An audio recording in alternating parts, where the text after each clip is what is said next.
እናት ኑ ተማሩ ከፍቅሯ ርቃችሁ የምትኖሩ ማርያም ፊደል ናት ኑ ተማሩ።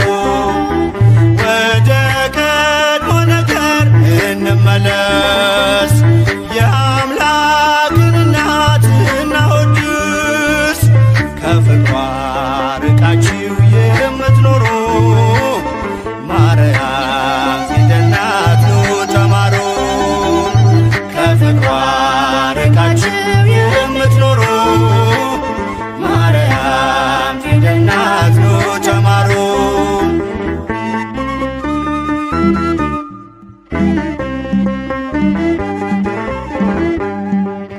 ቃል ተጽፎባታል የመዳኛ ፊደል ጥበብ የሚሞላ ጨለማን የሚሰቅ ለቃል ሥጋ መሆን